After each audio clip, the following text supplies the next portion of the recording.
Hi all, ಎಲ್ರಿಗೂ ನಮಸ್ಕಾರ. ನಾ ದಿವ್ಯಾ ಕುಲಕರ್ಣಿ. ನಾನು ಮತ್ತು ನನ್ನ ಟೀಮ್ ಹೊಸದಾಗಿ ಪಾಡ್ಕಾಸ್ಟ್ ಸ್ಟಾರ್ಟ್ ಮಾಡೀವಿ. ಈ ಪಾಡ್ಕಾಸ್ಟ್ ಯಾಕೆ ಸ್ಟಾರ್ಟ್ ಮಾಡೀವಿ ಅಂತಂದ್ರೆ, ಗುಲ್ಬರ್ಗಾ ಒಳಗೆ ಸಾಧಕರು ಇರ್ತಾರ, ಬಟ್ ಅವ್ರಿಗೊಂದು ಎಕ್ಸ್ಪೋಜರ್ ಸಿಕ್ಕಿಲ್ಲ, ಅವ್ರಿಗೊಂದು ಪ್ಲಾಟ್ಫಾರ್ಮ್ ಸಿಕ್ಕಿಲ್ಲ. ಆ ಒಂದು ಪ್ಲಾಟ್ಫಾರ್ಮ್ ಕೊಡೋಕೆ ನಾವು ಇದು ಪಾಡ್ಕಾಸ್ಟ್ ಸ್ಟಾರ್ಟ್ ಮಾಡೀವಿ. ಇವತ್ತು ನಾವು ಒಂದು ಫಸ್ಟ್ ಶೂಟ್ ಮಾಡ್ಲಿಕ್ಕೆ ಬಂದೀವಿ. ಅವರು ವುಮೆನ್ ಸ್ಕಲ್ಪ್ಟರ್, ಈ ಥರ ಆರ್ಟನ್ನು ತಯಾರು ಮಾಡಿರ್ತಾರ. ಸೊ ಅವ್ರಿಗೆ ನಾವು ಇವತ್ತು ಕವರ್ ಮಾಡ್ತೀವಿ. ಇವರೇ ನನ್ನ ಗುರುಗಳು, ನನ್ನ ತಂದೆ ಇವರು. ಇವರೇ ನನಗೆ ಈ ಶಿಲ್ಪಕಲೆ ಹೋಗ್ಲಿಕ್ಕೆ ಒಂದು ದಾರಿ ಹಾಕಿಕೊಟ್ಟಂಥವ್ರು ಇವರೇ ನನ್ನ ಇನ್ಸ್ಪಿರೇಷನ್ನು, ಇವರೇ ನನ್ನ ಸ್ಫೂರ್ತಿ. ನನ್ನ ತಂದೆ ತಾಯಿನೇ ನನಗೆ ಈ ಒಂದು ಇದಕ್ಕೆ ಸಪೋರ್ಟಾಗಿ ಬೆನ್ನೆಲುಬಾಗಿ ನಿಂತಿದ್ದಾರೆ. ಯಾವುದೇ ಕೆಲಸ ಮಾಡಲಿಕ್ಕೂ ಅಪ್ಪಾಜಿ ಆಶೀರ್ವಾದ, ಅಮ್ಮನ ಆಶೀರ್ವಾದದಿಂದಾನೇ ಮಾಡ್ತಾಯಿದ್ದೀನಿ. ಹಾಯ್, ನಿಮ್ಮ ಹೆಸರು ಹೇಳ್ರಿ, ನಿಮ್ಮ ಬಗ್ಗೆ ಪರಿಚಯ ಕೊಡ್ರಿ. ಹಲೋ, ನಮಸ್ಕಾರ. ನನ್ನ ಹೆಸರು ಗಾಯತ್ರಿ ಶಿಲ್ಪಿ ಅಂತೇಳಿ. ನಾನು ಕಲಬುರಗಿಯವಳೆ. ನಮ್ಮ ತಂದೆ ಚಂದ್ರಶೇಖರ್ ವಾಯ್ ಶಿಲ್ಪಿ ಅಂತೇಳಿ, ನಮ್ಮ ತಾಯಿ ದೇವಕಮ್ಮ ಶಿಲ್ಪಿ, ನಮ್ಮ ಅಣ್ಣ ವಿನಾಯಕ್ ಶಿಲ್ಪಿ, ಮತ್ತು ನಾನು ಗಾಯತ್ರಿ. ಆರ್ಟ್ ಒಳಗೆ ಇಂಟ್ರೆಸ್ಟ್ ಹೆಂಗೆ ಬಂತು ನಿಮ್ಗೆ? ಹೆಂಗೆ ಸ್ಟಾರ್ಟ್ ಆಯ್ತು ಜರ್ನಿ? ಆರ್ಟ್ ಒಳಗೆ ನಮ್ಮ ತಂದೆ ಒಳ್ಳೆ ಕಲಾವಿದರು, ತುಂಬ ಫೇಮಸ್, ಒಳ್ಳೆ ಆರ್ಟಿಸ್ಟು, ಶಿಲ್ಪ ಕಲಾವಿದರು. ಹಾಗಾಗಿ ಅಪ್ಪಾಜಿ ಕಲೆಯಿಂದನೇ ನನಗೆ ಇನ್ಸ್ಪೈರ್ ಆಗಿರೋದು. ಎಲ್ಲ ಸ್ಫೂರ್ತಿ ಇರೋದು ನಮ್ಮ ಅಪ್ಪಾಜಿ ಅಮ್ಮನೇ. ಅವ್ರು ನೋಡಿನೇ ನಾನು ಈ ಆರ್ಟ್ ಒಳಗೆ ಶಿಲ್ಪಕಲೆಯನ್ನು ತೊಡಸ್ಕೊಂಡಿರೋದು ಅವರಿಂದ. ಎಷ್ಟು ಇಯರ್ಸ್ಲಿಂದ ಮಾಡಿದ್ದೀರಿ? ನಾನು ಸುಮಾರು 10 ವರ್ಷದಿಂದ ಮಾಡ್ತಾಯಿದ್ದೀನಿ.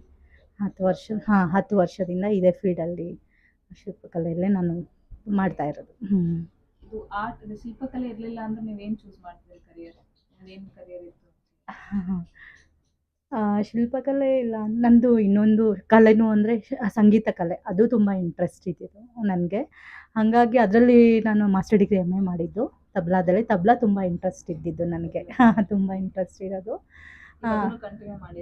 ಅದು ಅಂದರೆ ಕ್ಲಾಸ್ ಲೆವೆಲಿಗೆ ಪ್ರೊಫೆಷನ್ ಆಗಿ ನಾನು ಶಿಲ್ಪಕಲೆ ಇಟ್ಕೊಂಡೆ. ತಬ್ಲಾನ ಒಂದು ಮಕ್ಕಳಿಗೆ ಹೇಳ್ಕೊಡೋ ಒಂದು ಇದರಲ್ಲಿ ತಬ್ಲಾನ ಮತ್ತು ಸಂಗೀತನ ಇಟ್ಕೊಂಡಿದ್ದೀನಿ. ಸಂಗೀತ 10 ಇಯರ್ಸ್ಲಿಂದ ಮಾಡ್ಲಿತ್ತಿರಲ್ರಿ, ಏನು ಹರ್ಡಲ್ಸ್ ಫೇಸ್ ಮಾಡಿರಿ ನೀವು 10 ಇಯರ್ಸ್ ಒಳಗೆ? ಬೀಯಿಂಗ್ ಅ ವುಮನ್, ಹೆಂಗೆ ಸೊಸೈಟಿ ಅಕ್ಸೆಪ್ಟೆನ್ಸ್ ಹೆಂಗಿತ್ತು, ಫೇಸ್ ಮಾಡಿರಿ ಹರ್ಡಲ್ಸ್ ಹೆಂಗಿತ್ತು? ಅಂದರೆ ತುಂಬ ಜನ ಡಿಮೋಟಿವೇಶನ್ ಮಾಡಿದ್ದಾರೆ. ಏನು ಸಂಗೀತ ಇದೆಲ್ಲ ಅದರಲ್ಲೇ ಚೆನ್ನಾಗಿ ಮಾಡ್ಕೊಂಡ್ಬಿಡಿ, ಏನಕ್ಕಿದ್ದು ಡಸ್ಟ್ ಇದೆ, ಅದು ತುಂಬ ಹಾರ್ಡು, ಹೆಣ್ಮಕ್ಳು ಮಾಡೋ ಅಂಥದ್ದಲ್ಲ. ಈ ಶಿಲ್ಪಕಲೆ ಕಲ್ಲು ಅಂದ ತಕ್ಷಣ ಬರೀ ಪುರುಷರಿಗೆ ಸೀಮಿತ ಅಂತ ಹೇಳೋದು. ನನಗೆ ಒಂದು ಉದ್ದೇಶನ ಪುರುಷರಿಗೆ ಮೀರಿಸಬೇಕು ಅಂತ ಅಲ್ಲ, ಅವ್ರ ಜೊತೆ ನಾನು ಕಲಿಯೋಣ, ಅವ್ರ ಜೊತೆ ನಾನು ಕೈ ಜೋಡಿಸೋಣ, ಅದು ಹೇಗಿದೆ ನಾವು ಕಲಿಯೋಣ ಅಂತ ಅನ್ನೋ ಒಂದು ಉದ್ದೇಶಕ್ಕೆ ನಾನು ಅದು ನಮ್ಮ ತಂದೆ ಕಲೆ ಅಲ್ವಾ. ಹಾಗಾಗಿ ಅವರು ಕೆಲವರು ಅಂತಿದ್ರು ಬೇಡ ಅನ್ನೋ ಥರ ಮಾತಾಡಿದ್ದಾರೆ. ಬಟ್ ಕಲಿಯುವಾಗ ಬರುತ್ತೆ ಅವೆಲ್ಲ ಫೇಸ್ ಮಾಡ್ಬೇಕಾದ್ರೆ. ನನಗೆ ಇಂಟ್ರೆಸ್ಟ್ ತುಂಬ ಇಷ್ಟ ಆಯಿತು. ಹಾಗಾಗಿ ಅದು ಯಾರು ಏನಾದರೂ ಕಿವಿಯಲ್ಲಿ ಹಾಕ್ಕೊಂಡಿಲ್ಲ, ನಾನು ಕೆಲಸ ಮಾಡ್ಕೊಂಡು ಹೋಗಿದ್ದೀನಿ ಅಷ್ಟೇ. ಬಿಗ್ಗೆಸ್ಟ್ ಅಚೀವ್ಮೆಂಟ್ 10 ಇಯರ್ಸ್ ಒಳಗೆ ಯಾವ್ದು ಬಿಗ್ಗೆಸ್ಟ್ ಸ್ಕಲ್ಪ್ಚರ್ ಆಯಿತು? ಯಾವ್ದು ಮಾಡಿದ್ರಿ? ಸುಮಾರು ವರ್ಕ್ ಮಾಡಿದ್ದೀನಿ. ಅದರಲ್ಲಿ ತುಂಬ ಹೇಳುವಂಥದ್ದಂದರೆ, ನಾನು ಬಸವೇಶ್ವರ ಮೂರ್ತಿ 42 kg ಇದು ನಾನು ದುಬೈಯಲ್ಲಿ ಪ್ರತಿಷ್ಠಾಪನೆ ಆಯಿತು. ದುಬೈಯಲ್ಲಿ ಅಲ್ಲಿಂದ ನನಗೊಂದು ಕಾಲ್ ಬಂತು, ಈ ಥರ ಒಂದು ವಿಗ್ರಹ ಬೇಕಾಗಿದೆ ಅಂತೇಳಿ. ನಾನು ದುಬೈಯಲ್ಲಿ ಮಾಡಿದ್ದು ಅನ್ನೋದು ಖುಷಿ ಸಂಗತಿ ಅಂತ ಹೇಳ್ಕೊಳ್ಬೋದು. ಫ್ಯಾಮಿಲಿ ಒಳಗೆ ಹೆಂಗದಾರೆ ನಿಮ್ಮದು? ಸಪೋರ್ಟಿವ್ ಅದನ ಹೆಂಗೆ ಈ ಒಳಗೆ? ಅವ್ರದ್ದೇ ನೀವು ಕ್ಯಾರಿ ಮಾಡಲಿಲ್ಲ, ಪೇರೆಂಟ್ಸ್ ಆಯಿತು, ಫ್ಯಾಮಿಲಿ ಮೆಂಬರ್ಸ್ ಆಯಿತು, ಹೆಂಗೆ ಸಪೋರ್ಟ್ ಮಾಡ್ತಾರೆ? ತುಂಬ ಸಪೋರ್ಟ್. ನಾನೇನು ಮಾಡ್ತಿದ್ದೀನಿ ಅಂದರೆ ನಮ್ಮ ತಂದೆ ತಾಯಿನೇ ಕಾರಣ. ನಮ್ಮ ತಾಯಿ ಅಂತೂ ಫಸ್ಟು ನೀನು ಕೆಲಸ ಕಿಚನಲ್ಲೂ ಬರಬೇಡ, ಫಸ್ಟ್ ನೀನು ಕೆಲಸ ಮಾಡು, ಅದನ್ನೆಲ್ಲ ನಾನು ನೋಡ್ಕೊಳ್ತೀನಿ, ಕಿಚನಲ್ಲಿ ಬರೋದು ಅಷ್ಟೊಂದು ಸಪೋರ್ಟ್ ಆಗಿ ಕೊಡ್ತಾರೆ. ಅವರೇ ಒಂದು ಬೆನ್ನೆಲುಬಾಗಿ ನಿಂತಿದ್ದಾರೆ, ಅಪ್ಪ ಅಮ್ಮ. ಅದು ಒಂದು ಇರೋದ್ರಿಂದ ನನಗೆ ಮಾಡಲಿಕ್ಕೆ ತುಂಬ ಅನುಕೂಲ ಆಗಿದೆ. ಮೇಯ್ನು ಅದು ಬೇಕು, ಸಪೋರ್ಟ್ ಇಲ್ಲ ಅಂದರೆ ನಾವು ಏನೂ ಮಾಡಲಿಕ್ಕಾಗಲ್ಲ. ನಮ್ಮ ತಂದೆ ತಾಯಿ ಫುಲ್ ಸಪೋರ್ಟ್ ಮಾಡಿದ್ದಾರೆ. ಈಗ ಬೇರೆ ಹೆಣ್ಮಕ್ಳಿಗೆ ಏನು ಮೆಸೇಜ್ ಕೊಡ್ಬೇಕಂತೀರಿ ನೀವು? ಈಗ ಅವ್ರ ಲೈಫ್ ಒಳಗೆ ಒಂದಿನ ಅವ್ರಿಗೇನೋ ಹರ್ಡಲ್ಸ್ ಇರ್ತದೆ, ಇಲ್ಲ ಅವ್ರೇನೋ ಮಾಡ್ಬೇಕಂದಿರ್ತಾರೆ, ಔಟ್ ಆಫ್ ದ ಝೋನ್ ಹೋಗಿ, ಔಟ್ ಆಫ್ ದ ಬಾಕ್ಸ್ ಹೋಗಿ, ಅವ್ರಿಗೆ ಏನು ಮೆಸೇಜ್ ಕೊಡ್ಬೇಕಂತ? ನನಗೆ ಯಾವುದು ಕಷ್ಟ ಇಲ್ಲ, ಇಷ್ಟಪಟ್ಟು ಮಾಡಿದ್ರೆ ಎಂಥ ಕಷ್ಟ ಇದ್ದರೂ ಈಸಿ ಆಗುತ್ತೆ. ನಾನು ಸ್ಟಾರ್ಟಿಂಗ್ ಕಲಿಯುವಾಗ ತುಂಬ ಜನ ಕಷ್ಟ ಅಂದರು. ಬಟ್ ಈಗ ನನ್ನ ನೋಡಿ ತುಂಬ ಜನ ಇನ್ಸ್ಪೈರ್ ಆಗಿದ್ದಾರೆ. ತುಂಬ ಜನ ಅವರು ಕಲಿಯೋಕ್ಕೆ ಬರ್ತಿದ್ದಾರೆ. ತುಂಬ ಜನ. ಆ ಥರ ನಾವು ಯಾವುದೇ ಒಂದು ಸ್ಟ್ರಾಂಗ್ ಆಗಿ ಒಂದು ದಾರಿ ಹಿಡ್ಕೊಂಡ್ರೆ ಅದನ್ನು ಬಿಡಬಾರ್ದು. ಯಾರು ಆ ಒಂದು ಗುರಿ ಮುಟ್ಟೋವರೆಗೂ ಬಿಡಬಾರ್ದು ಅಂತ ನಾನು ಹೇಳಿಕ್ಕೆ ಇಷ್ಟಪಡ್ತೀನಿ. ಮತ್ತು ಇದರಲ್ಲಿ ಕಲೆ ಅಂದ ತಕ್ಷಣ ಅದರಲ್ಲಿ ಶ್ರದ್ಧೆ, ಭಕ್ತಿ, ಡೆಡಿಕೇಶನ್ ತುಂಬ ಇಂಪಾರ್ಟೆಂಟ್ ಆಗುತ್ತೆ.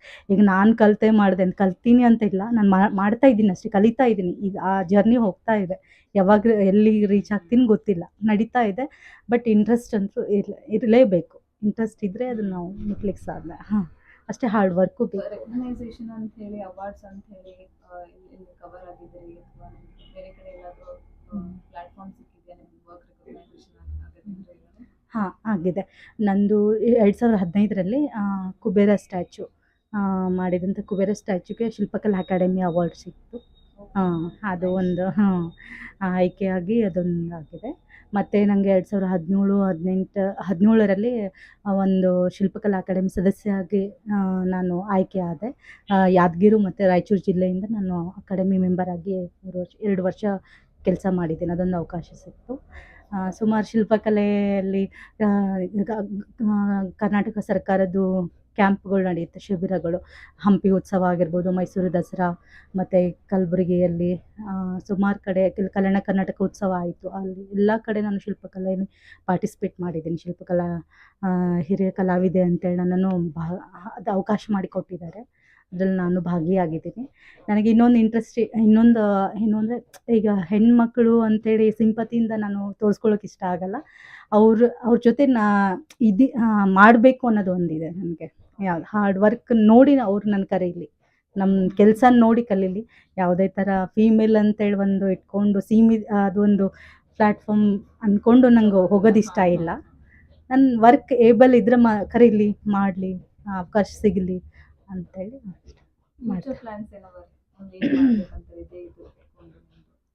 ಫ್ಯೂಚರ್ ಪ್ಲ್ಯಾನ್ಸ್ ತುಂಬ ಇದೆ. ಶಿಲ್ಪದ ಬಗ್ಗೆ ಆಗಲಿ, ಸಂಗೀತನೂ ಇರೋದ್ರಿಂದ ನನ್ನ ಸಂಗೀತ ಮಕ್ಕಳು ಇದ್ದಾರೆ. ಶಿಲ್ಪದೇ ಗುರುಕುಲ ಥರ ಏನೋ ಮಾಡಬೇಕು. ಇದು ಎಲ್ಲರೂ ಕಲಿಬೇಕು ಅನ್ನೋದು ಒಂದು, ಹೆಣ್ಣು ಗಂಡು ಅಂತಲ್ಲ, ಎಲ್ಲರೂ ಮಾಡ್ಬೋದು ಇದನ್ನು. ನಾನು ಇದರಲ್ಲಿರೋದ್ರಿಂದ ಆರಾಮಾಗಿ ಹೆಣ್ಮಕ್ಳು ಮಾಡ್ಬೋದು ಅಂತ ನಾನು ಹೇಳಲಿಕ್ಕೆ ಇಷ್ಟಪಡ್ತೀನಿ. ಇದರಲ್ಲಿ ಏನೂ ಇಲ್ಲ, ಕಷ್ಟ ಅಂತ ಏನೂ ಇಲ್ಲ. ಇಷ್ಟಪಟ್ಟು ಮಾಡಿದ್ರೆ ಎಷ್ಟೇ ಕಷ್ಟ ಇದ್ರೂ ಈಸಿ ಆಗುತ್ತೆ ಅದು. ಮತ್ತು ಇದನ್ನು ಬೆಳೆಸಬೇಕು ಮುಂದೆ. ಇದು ನಾವಷ್ಟೇ ಕಲಿತು ನಮ್ಮ ಮನೆ ಒಳಗೆ ಇರಬಾರ್ದು. ಇದು ನಮ್ಮ ತಂದೆ ಕಲೆನ ನಾನು ಬೆಳೆಸಬೇಕು ಅಂತ ಬಂದೆ. ಬಟ್ ಇದನ್ನು ಎಲ್ಲರೂ ಕಲಿಬೇಕು, ಯಾರು ಅವರು ಇವರು ಅಂತಲ್ಲ, ಎಲ್ಲರೂ ಕಲಿಬೇಕು, ಎಲ್ಲರೂ ಮಾಡಬೇಕು ಅಂತ. ಎಷ್ಟು ಮಾಡಿದೆ ಟೋಟಲ್ ಸುಮಾರು ಆಗಿದ್ದೇವೆ. ನಂಬರ್ಸ್ ಅಂತ ಹೇಳಿದಾಗ ಪೂನಾಲಿ ಮಾಡಿಕೊಟ್ಟಿದ್ದೀನಿ. ಪೂನಾಲಿ ಮಹಿಷಾಸುರ ಮರ್ದಿನಿ ಆಗಿರ್ಬೋದು, ನಂದಿ ಆಗಿರ್ಬೋದು, ಬೆಂಗಳೂರು, ಮತ್ತು ಬಾಂಬೆನಲ್ಲಿ, ಸ್ಕಾಟ್ಲ್ಯಾಂಡ್ಗೆ ಹೋಗಿದೆ ನನ್ನ ವರ್ಕು, ಲಂಡನ್ಗೆ ಹೋಗಿದೆ, 5 ಲಕ್ಷ ಗುಲ್ಬರ್ಗದಲ್ಲಿ ಇದೆ. ಗುಲ್ಬರ್ಗ ಸುತ್ತಮುತ್ತಲೂ ಎಲ್ಲ ಮಾಡಿಕೊಟ್ಟಿದ್ದೀನಿ.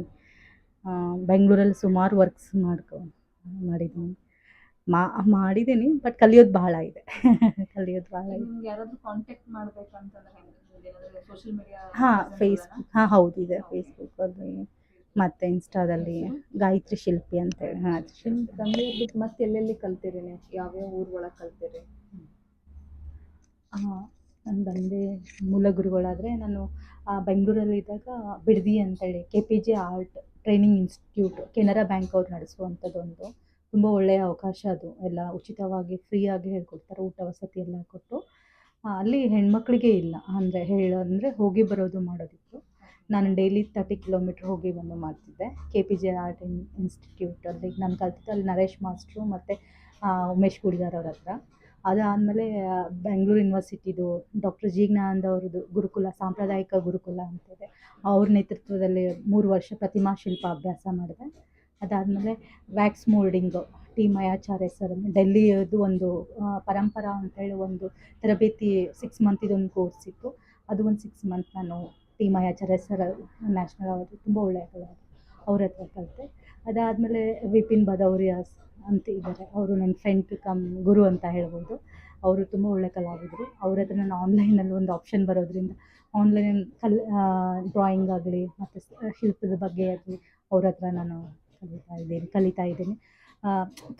ಕಲಿಯೋದು ಅಂದರೆ ತುಂಬ ಇಷ್ಟ. ಏನಾದರೂ ಹೊಸಬ್ರು ಒಳ್ಳೊಳ್ಳೆ ವರ್ಕ್ ಇತ್ತು ಅಂದರೆ ಅದನ್ನು ನೋಡಿ ಕಲಿಬೇಕು, ಮಾಡಬೇಕು ಅನ್ನೋದೊಂದು ಹಂಗೆ ನಡೀತಾ ಇದೆ, ಕಲಿಯೋದು ಮುಗ್ದಿಲ್ಲ, ಹಂಗೆ ಕಲಿತಾ ಇದೆ. ಒಂದು ಮತ್ತು ಮ್ಯಾಗ್ಝೀನಲ್ಲಿ ಅಂದರೆ ನಂದು ಒಂದು ಶಿಲ್ಪಕಲೆನ ಗುರುತಿಸಿ ಮತ್ತು ಸುಮಾರು ಪೇಪರಲ್ಲಿ ಆಗಲಿ, ವಿಜಯ ಕರ್ನಾಟಕ ಆಗಿರ್ಬೋದು, ಸಂಯುಕ್ತ ಕರ್ನಾಟಕ, ಫಸ್ಟ್ ಬಂದಿರೋದು ಸಂಯುಕ್ತ ಕರ್ನಾಟಕ ಯಾದಗಿರಿ ಜಿಲ್ಲೆಯಲ್ಲಿ ಅಲ್ಲಿ ಬಂತು. ಅದಾದಮೇಲೆ ತೆಲುಗುನಲ್ಲಿ, ಮತ್ತು ಪ್ರಜಾವಾಣಿಯಲ್ಲಿ, ಮತ್ತು ಸಂಯುಕ್ತ ಕರ್ನಾಟಕದಲ್ಲಿ ವಿಜಯವಾಣಿ ಎಲ್ಲದರಲ್ಲಿ ಬಂತು, ಮತ್ತು ಡೆಕ್ಕನ್ ಹೆರಾಲ್ಡ್ ಮೈಸೂರು ದಸರಾ ಇದರಲ್ಲಿ ಬಂತು. ಅದಾದಮೇಲೆ ಎಲ್ಲ ಗುರುತಿಸಿ ಮತ್ತು ಪ್ರಜಾವಾಣಿಯವ್ರನ್ನ ಪ್ರಜಾವಾಣಿ ಸಾಧಕರು ಅಂತೇಳಿ ನಮಗೆ ಒಂದು ಪುರಸ್ಕಾರ ಮಾಡಿದರು. ಇದು ಸುಮಾರು ಪುರಸ್ಕಾರಗಳು. ಮತ್ತು ಬೆಂಗಳೂರಲ್ಲಿ ಶಿಲ್ಪಶ್ರೀ ಅಂತೇಳಿ ಪುರಸ್ಕಾರ, ಮತ್ತು ಕಾಳಿಕಾ ರತ್ನ ಅಂತೇಳಿ ಪುರಸ್ಕಾರ ಸುಮಾರು ಮಾಡಿದ್ದಾರೆ. ತೋರಿಸ್ಬೋದಾ ನಮಗೆ? ಹಾಂ, ಖಂಡಿತ ಎಲ್ಲ ವರ್ಕ್ಸ್ ಇದೆ. ತೋರಿಸಿ ಎಕ್ಸ್ಪ್ಲೈನ್ ಮಾಡಿದ್ರೆ ಬೆಟರ್ ಅಂತ. ಹಾಂ ತಗೊಂಡ್ರೆ ಹಾಂ ಎಷ್ಟು ದಿವಸ ಹೋಗ್ತಿರ್ತಾರೆ, ಅಂದರೆ ಏನು ಮಟೀರಿಯಲ್ ಯೂಸ್ ಮಾಡಿರೋದು? ಇದು ನಾನು ತೊಗೊಂಡಿದ್ದು ಸುಮಾರು 1-2 ತಿಂಗಳು ತೊಗೊಂಡೆ. ಫೈಬರ್ ಫುಲ್ ಕನ್ವರ್ಟ್ ಮಾಡಿ ಮತ್ತು ಮೆಟಲ್ ಕ್ಯಾಸ್ಟಿಂಗ್ ಮಾಡಿ ಅದನ್ನು ಮಾಡಿ ಟೋಟಲ್ 44 kg ಆಯಿತು. ಬಸವೇಶ್ವರ ಸ್ಟ್ಯಾಚು 42-44 kgವರೆಗೂ ಬಂತು. ಇದು ದುಬೈಯಲ್ಲಿ ಇನ್ಸ್ಟಾಲ್ ಮಾಡಿದೆ. ಮಾಡೆಲ್ ಪೀಸ್ ನಾನೊಂದು ಇಟ್ಕೊಂಡಿದ್ದೆ. ಹಾಂ, ಇದು ಕುಬೇರ ಸ್ಟ್ಯಾಚು. ನಾನು ಶಿಲ್ಪಕಲಾ ಅಕಾಡೆಮಿ ಪ್ರಶಸ್ತಿಗೆ ಆಯ್ಕೆ ಆದಂಥ ಇದು ಒಂದು ಕುಬೇರ ಸ್ಟ್ಯಾಚು. ಇದು ಕೃಷ್ಣ, ಇದು ಟೀಕ್ ವುಡ್ಡಲ್ಲಿ ಮಾಡಿದ್ದು, ಸಾಗವಾನಿ. ಇದು ಇನ್ನೂ ಇನ್ಕಂಪ್ಲೀಟ್ ಇದೆ, ಇನ್ನೂ ಮಾಡಬೇಕಿದೆಲ್ಲ ಡಿಸೈನ್ ಎಲ್ಲ ಮಾಡೋದಿದೆ. ಇದು ಪಂಚಲೋಹದ ಸರಸ್ವತಿ. ಇದು ಲಕ್ಷ್ಮಿ. ಅದು ಎಲ್ಲ ನೋಡು, ಇದು ದ್ವಿಭಂಗಿಯಲ್ಲಿ ಇದೆ, ಕೂತಿರೋದು ಸ್ವಲ್ಪ ಡಿಫ್ರೆಂಟಾಗಿ ಮಾಡಿದಂಥದ್ದು. ಇದು ರೀಸೆಂಟಾಗಿ ಮಾಡಿದ್ದು ವೀರಭದ್ರ, ಪಂಚಲೋಹದ ಕ್ಯಾಸ್ಟಿಂಗ್. ಇದು ಇನ್ನೊಂದು ಸ್ವಲ್ಪ ಕೆಲಸ ಇದೆ, ಇದಕ್ಕೆಲ್ಲ ಪ್ರಭಾವಳಿ ಎಲ್ಲ ಬರುತ್ತೆ.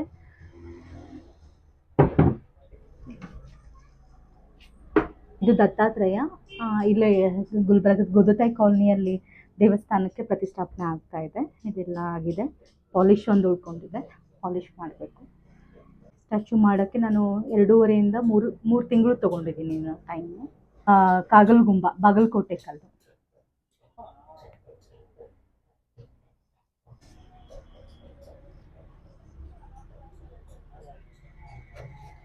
ಇದು ಸೆಂಟ್ರಲ್ ಯೂನಿವರ್ಸಿಟಿ, ಕಡಗಂಚಿ ಯೂನಿವರ್ಸಿಟಿಯವರು ಅಶ್ವಿನ್ ರಾಜ್ ಅಂತೇಳಿ ಅವ್ರು ಬರೆದಿರೋದು ಮ್ಯಾಗ್ಝೀನ್. ಇದು ಕಾಲೇಜ್ ಮ್ಯಾಗ್ಝೀನಲ್ಲಿ ನಂದೊಂದು ಕಾರ್ವಿಂಗ್ ಐಡೆಂಟಿಟಿ ಅಂತೇಳಿ ಬರೆದಿದ್ದಾರೆ.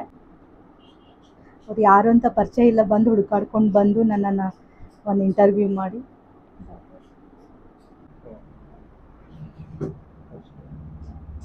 ಇದೇನು ಮಾಡಿ.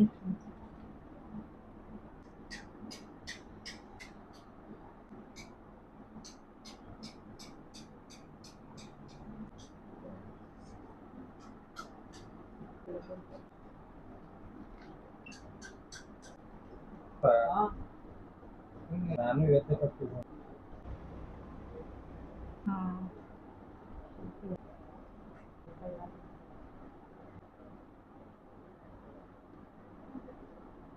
ಲಿಂಗಲ್ ಫಸ್ಟ್ ಬಂದಿತ್ತು. ಯಾವಾಗ 3%